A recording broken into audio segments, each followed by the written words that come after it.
Setelah tadi kita mendengarkan pidato dari Sekjen PBB Antonio Guterres, kami akan mengajak Anda untuk menyimak bersama pidato dari Presiden Majelis Umum PBB, Annalena, berikut ini.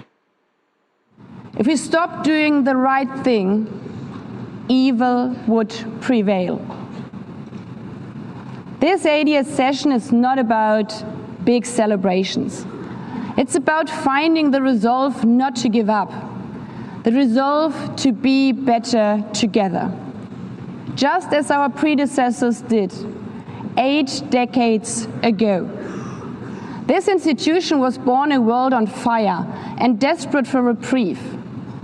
750 million, nearly a third of humanity back then, still under colonial rule. 2 world wars in a generation, 70 million dead. The horrors of the Holocaust revealed to our collective shame. This was a generation that knew almost nothing but suffering and despair. The signing of the Charter in 1945 gave hope to millions, gave us a North Star that guided our path from the ashes of war, helped guide nations from colonial rule into independent states, helped end apartheid. Across the decades, the United Nations has been a compass pointing toward peace, humanity, and justice. We have not always succeeded, but the story of this institution is not a story of easy victories. It's a story of falling and rising, of pulling ourselves and each other back up and trying harder. We gather here for the 80th time, not for empty celebration, not out of ritual, not to hear our own voices. We gather to prove that this institution matters, and that through this institution, every nation represented here, no matter how big or small, can summon again the strength and unity first shown in San Francisco 80 years ago. The courage and resolve of world leaders, who even while some called them back then naive, believed they could build a better world from the wreckage of the old. They showed then what true leadership is. It's not about imposing your will or putting others down. True leadership is about lifting others up, not out of altruism, but for our mutual benefit, and even out of our self-interest. Because as our founders and every architect of peace since then has understood, helping others is what makes ultimately our own countries stronger. Could any state have faced the global pandemic alone? The virus did not have any passport. We were only able to solve it at the end with the support of the World Health Organization. The climate crisis does not stop at borders. CO2 emissions anywhere affect people everywhere.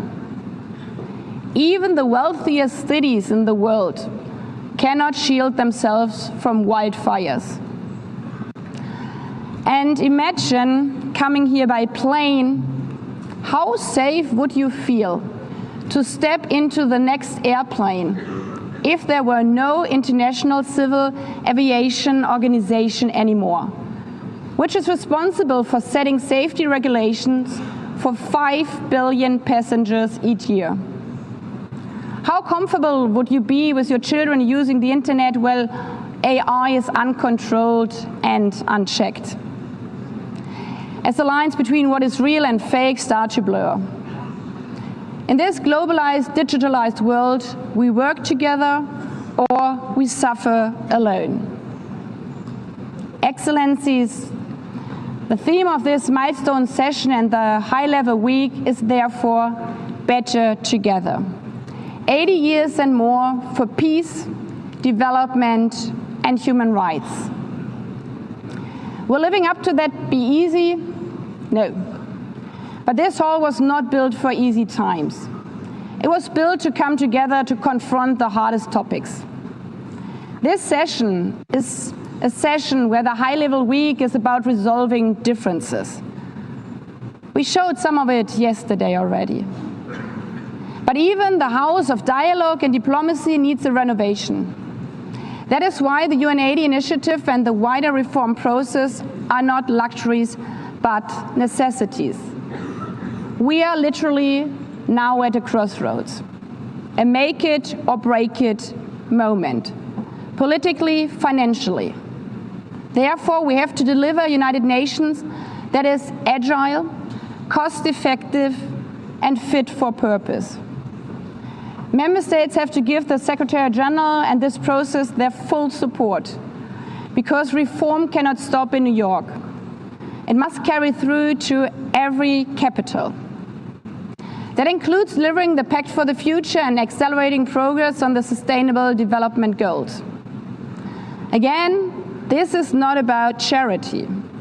It's about addressing the core purposes of this institution, about strengthening our foundations across all three pillars: peace and security, human rights, and sustainable development. They are inseparable. Leaving hundreds of millions trapped in extreme poverty, vulnerable to crisis, and denied their human rights is not only a moral failure, it's a recipe for global unrest, terrorism, and the tragic waste of humanity's greatest resource, its people. Put it simply, without the SDGs, there cannot be lasting peace. Excellencies, our future as an institution will also be shaped by the selection of the next Secretary General. And here we must pause and reflect. In nearly 80 years, this organization has never chosen a woman for that role. One might wonder how out of 4 billion potential candidates, there could not be found a single one. Of course,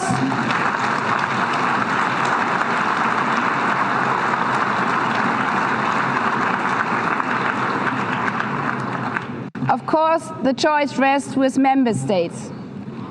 But those of you having been there yesterday celebrating Beijing, one strong female leader after the other from all our continents. Like 80 years ago, we are standing at a crossroads.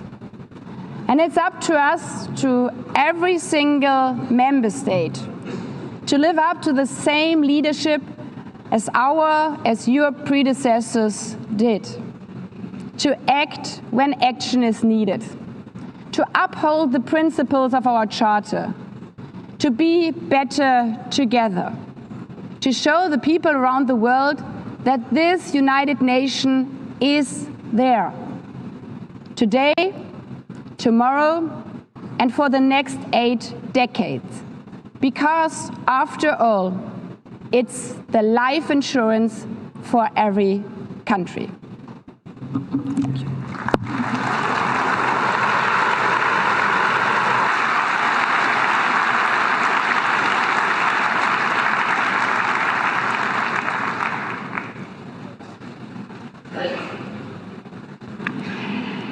Before giving the floor to the first speaker for this morning, I would like to remind member states that the list of speakers for the general debate has been established on the agreed basis that statements should be no longer than 15 minutes to enable all the speakers to be heard at a given meeting.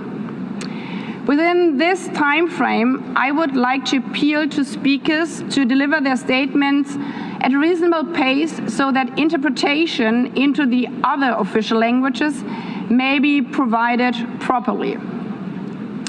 I would also like to draw your attention to the decision taken by the Assembly at previous sessions, namely that the practice of expressing congratulations inside the Assembly Hall after speech has been delivered is strongly discouraged.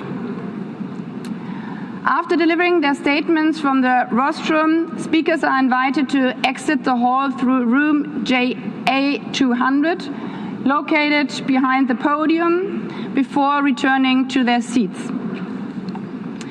May I take it that the Assembly agrees to proceed in this manner? It's so decided. Finally, I should like to draw the attention of Member States that during the general debate, official photographers are in the room and will take official photographs of all speakers by the Department of Global Communications. Members interested in obtaining these photographs are requested to contact the Photo Library of the United Nations. By this, the Assembly will hear an address by His Excellency Luiz Inácio Lula da Silva, President of the Federative Republic of Brazil.